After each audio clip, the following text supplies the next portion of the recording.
Well, from a health crisis at home to the humanitarian crisis in Afghanistan, tonight 250 Australian soldiers are trying to find a way into the country to rescue people who helped us fight the Taliban. But Kabul airport's in chaos. Dan Nolan spoke to Afghan Australians about another day of heartbreaking struggle. This is Saigon on steroids. Have some mercy, don't leave them behind.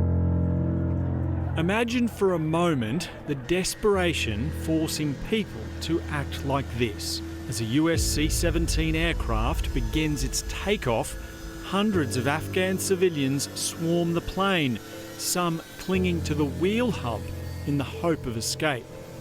We won't show you the vision of what appears to be bodies falling as the plane climbs into the sky. It's devastating. People killed on the tarmac, bodies left behind. Saad Mohseni is an Afghan Australian who launched a media company in his homeland after the fall of the Taliban 20 years ago. He left Kabul 3 weeks ago, but never expected how quickly the US-backed government would crumble. How do you feel the international community has handled this situation? Badly, very badly. And particularly the Americans. The whole transition has been a disaster. Kabul airport has now become home to around 5,000 civilians trying to escape. Our troops departed yesterday to rescue Australian citizens and some of the Afghan staff and interpreters who helped us fight our longest war.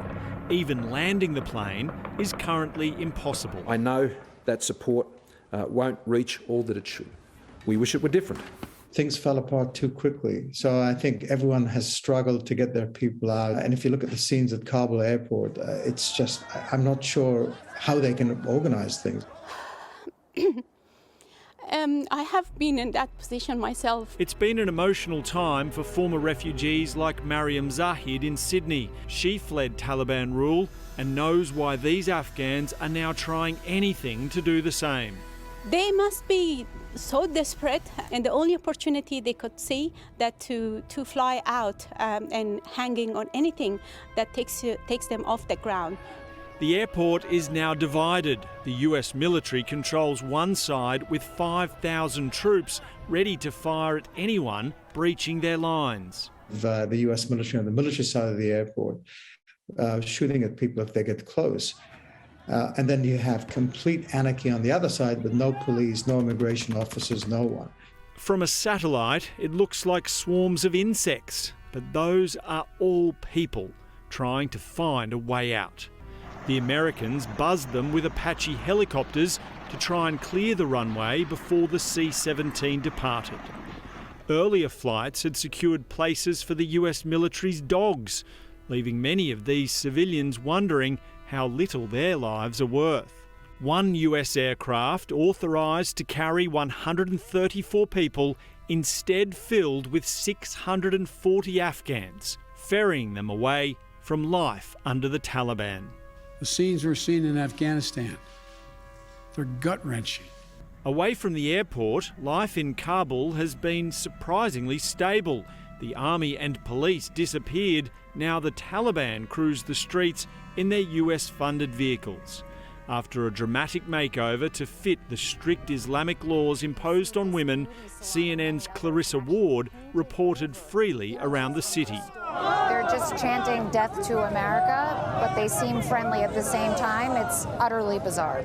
In other parts of Kabul, armed Taliban fighters rode bumper cars at a fairground.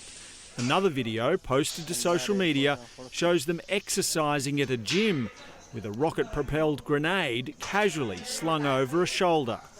If ever there was any doubt about the other side of the Taliban, this one takes a pot shot at a man scaling the airport wall.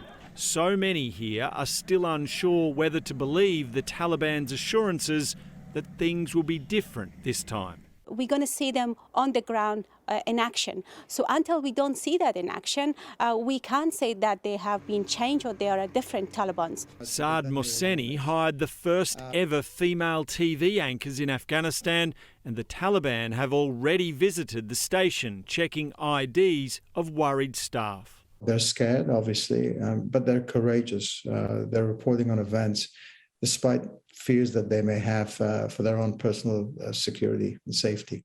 How have those Taliban fighters treated your staff so far? They've been cold, but not harsh. They're not friendly, but they seem almost like, to use the term, professional.